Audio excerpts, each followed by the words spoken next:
we can have time to interact, because last year we tried to take advantage of the president's magnanimity, but then we were under pressure because of Corona. Since now it doesn't look like Corona is a problem we are going to leave behind, we can as well find a way of getting together with Corona, because we are meeting here and there is Corona. We can also have a retreat with Corona, because we have used it as an excuse to our own detriment. And I say so because, as you know, I would like to be very sincere about this. I'm really proud of you people, and then to be honest with you, working with Ngao in the country has been one of my most fulfilling experiences in life, because when you look at the country as it is right now and managing affairs of government, our colleagues in the National Government Administration have become the go-to people for everything. There's hardly anything we don't do. From 100% transition, female genital mutilation, teenage pregnancies, noise pollution, completion of government projects. There's hardly anything we don't do. I was demonstrating to my colleagues in Arambe House that everybody's at our door every day. The Minister for Transport is asking me about projects that he wants me to tell the RCs to go to. The Minister for Land is asking me about problems in Mavoko that he wants us to try and resolve involving land. The Minister for Water is asking me about some water project that she wants me to ask some county commissioner to ensure that it's moving forward. Then my colleague in education is asking me to nudge on some county commissioner on 100% transition in their county, and so on and so forth. And from time to time, when you look at the burden that we carry in terms of pushing government projects to move forward, it's actually gratifying that we are all here, and we thank the Lord that He has kept all of us safe, and of course brought us this far, even as we have been fighting the war against Corona. So I sincerely thank you from the bottom of my heart, all of you regional commissioners and county commissioners, for the heavy lifting that you are doing, especially in the recent times when we have had these challenges in the country. They encourage you to stay the course, because we don't have a spare country. This is our only country on earth. This is our only home on earth. And all these things must be done. We must make sure that we move forward with them. While on this, I will make about 5 points in relation to what we are dealing with today. Number one is a fact. Let's not pretend. We have a challenge in the country right now related to alcohol consumption and drug abuse. We have a serious challenge in the country right now. And then, as P.S. Kibicho says, this is aggravated by the season we find ourselves in. We are moving towards elections, and all manner of unscrupulous people around us believe that this is the time to avail cheap liquor, and all that around, so that it's easier to campaign, because there are people who are willing to spend their money to feed our population with alcohol and so on. In some cases, it's chronic. Mr. Wanyanga, this Ruaka area here in Kiambu, and so many other places that are pointed out, where we have serious challenges, we have serious problems that we are dealing with in the country. So this RRI would not have come at a better time. Let's go out of our way and ensure that we wage a very vicious war against illicit brews. Number two, it's also a fact that we are having our work is made harder by devolution. I will not pretend. Some of our county governments are part of the problem. They're not part of the solution. They're part of the problem. Because of the hunger for revenue by county governments, I know the county commissioner of Embu is here, and he knows the challenges we've had, for example, in Embu. When I was there and the communications we had there before about, licensing of bars and all that kind of thing. There's a new phenomenon. Sometimes we are a hypocritical society. People pretend, especially our political class, they pretend that these things don't exist. For the first time, we are seeing now, and you guys know this more than I do, bars and drinking places being licensed in residential areas, behind houses and so on. Amana Mnangani? Yeah, by county government. And when we raise these issues, county government say it is their responsibility to license some of these funny businesses, and they are chasing revenue. But you see, they are chasing revenue at the expense of the lives of our people. So some counties are doing, despicable things in the name of looking for revenue. Licensing, people's houses, essentially, people's houses to become, drinking areas, as it were. Number 3, the COVID-19 crisis has worsened our situation. Much as we talk about containment measures and we're asking people to limit the hours for drinking and so on, the fact of the matter is that now people are migrated drinking hours and drinking parties to their homes.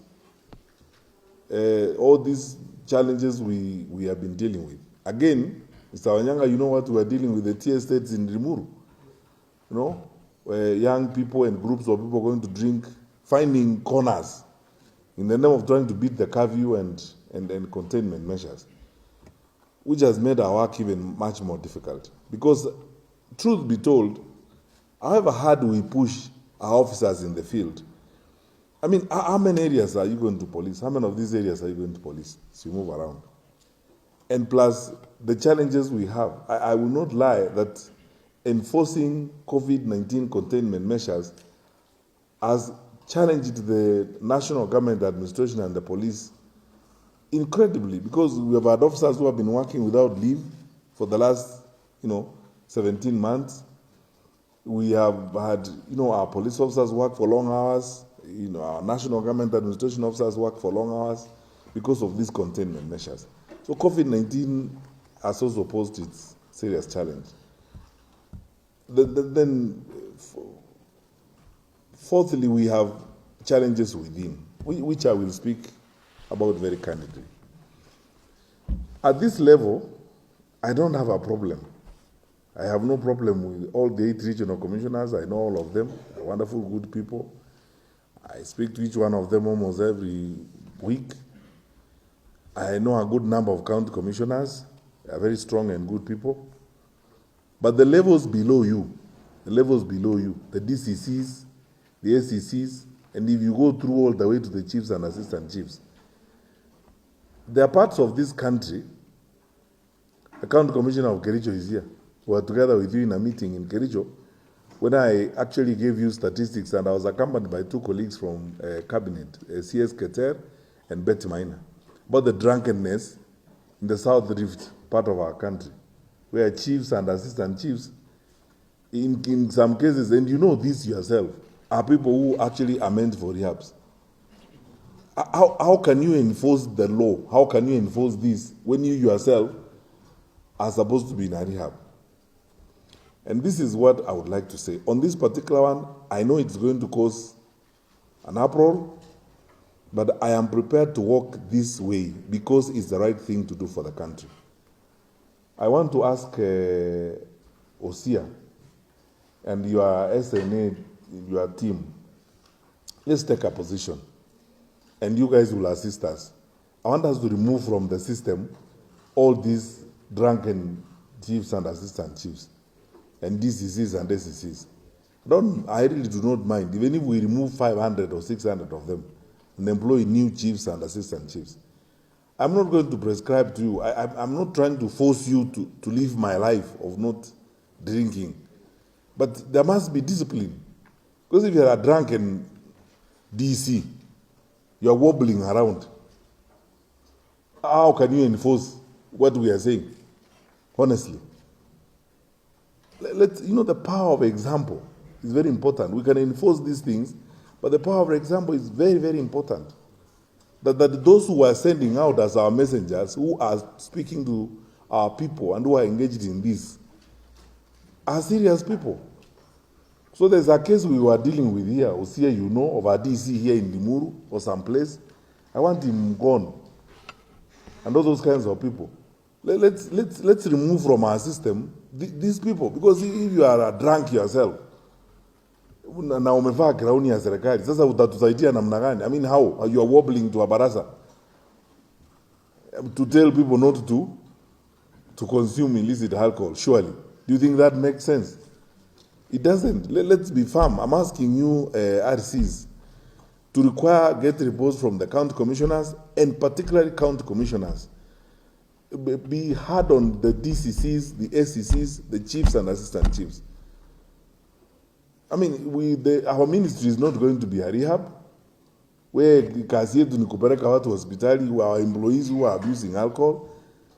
Sasa as a county commissioner, uko na kazi ya kufanya. Sasa how will you add to that job managing, drunkards? We don't want. Mimi hapana. People will complain and what have you, but let's just be firm. We are not going to live like this. So hiyo ni shida tuko nayo. And now, we must walk the talk. So I want reviews beginning now. We must review our officers. Wale tuko now. This is, in any case, by the way, and then if I ask you, particularly regional commissioners, because you are always dealing with an expansive and huge group of people you are looking at. I mean, Kianda, a drunk chief, how does he help you? Mtu mulevi na ni chief, unamtafuta saa 2 asubuhi, he's drunk na amevaa uniform yetu. They are embarrassing the service. So have meetings with your DCCs, tell them to go down the way to the structure, and have meetings with these people. One of the things we are going to do when we finish this RRI, Osia, you must give us a report. Yes. How many of our officers have been affected and are out of the service? And so on. I don't mind having a conversation with my colleague C.S. Kawe at the Ministry of Health to look at what other possibilities are there to help these officers in terms of rehabilitation and so on. Whether we are going to use capacities at the National Hospital Insurance Fund to help these officers. We will help them and rehabilitate them when they are not our employees. Because we cannot send a drunk to preach to the people of our location what is supposed to happen. Number 5, we must fight compromise. Let me be very honest with you, my brothers and sisters. We are not going to succeed in this thing if we are not fighting compromise. Compromise is where we ourselves or our officers are complicit to the trade that's happening. I don't want to embarrass anyone here. But there are cases where we have followed certain things and you get very frustrated. And you know this. I don't want to go back to these matters. I can remind even my colleagues who are seated on this side of the room. Jera, when you were PRC in Nyanza or Kangi, cases where we follow trucks moving across the border at Hispania, or some of them moving across the border from Busia. And then we are told many stories by officers. You can tell clearly that these officers are colluding with those people who are moving illicit alcohol. It's not right, honestly. We must fight compromise. It begins with us. If we remain firm and we are determined that we are going to sort out this problem, we will sort it out. Lakini hawa watu ambao kama watu wanakuja tuambiane tu ukweli hapa. We are serious public servants. Kama mtu ni rafiki yetu na anafanya hii maneno atakuja kukuona. Ni mtu anauza illicit brews huko. Lava anakuambia atakuletea mbuzi ya Christmas. I mean, surely county commissioners and RCs, how can you live like that? Eti ni mtu ambaye anachunganga watu hapa, tunamjua sana, ni mtu mzuri, ni rafiki ya Kitio, ndiye anatuletea Christmas mbuzi. Na ni mtu mkora na anajulikana. We must fight compromise. We are not going to succeed in this RRI. We are adults. Let's just speak to each other as adults. We are not going to succeed in this thing. If we are not going to face people directly and tell them, we can't have this. You may be my friend, we may be, but it's fine. But it can't work this way. Because the greatest challenge we have, it is that aspect of compromise among us and among our colleagues in the police service. The reason why we are not very successful in most of these campaigns is because of that issue of compromise. Where are doing in Marafik? There's a funny story that is told in Arambe House. I'm sure some of you must be knowing it, of a raid that was conducted by a huge team of officers led by PS Kibicho, and in a particular part of this country I don't want to name, and they broke into that place. And the PS and other people were accompanied by senior police officers, including the local DC and the local security team. And when they broke into that compound, a little child ran forward and jumped on the DC and said, "Uncle, how are you?"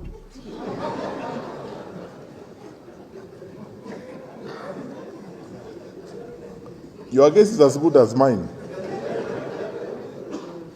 Because do you want to tell me, Nakoru, that a kid can call you uncle if you are not spending time in that home? How will a 3 or 4-year-old know you, Mr. Kianda, if you don't go to that home very regularly? And then that joke is told. We are told about that joke, about a kid who jumped on, one of our administrators jumped on them and said, "Oh, uncle, how are you?" And that is a den of illicit brew. That's where all the imported illicit brew was being stored and so on. And it was hallowed ground. No one used to go in until PS Kibicho himself decided, break this place. And the first person to welcome them was the kid who jumped on the administrator and said, "Uncle." And therein you have all the reasons why that place could not be broken into. Because our own people were fraternizing and spending time with those guys. So, my friends, we must fight compromise. We're not going to succeed in law enforcement if we don't deal with these issues. They may be our friends, they may be our everything, but we have to fight compromise. Finally, because we are here and we are together, I want to address 2 issues related to the season. I know we are going to have another meeting.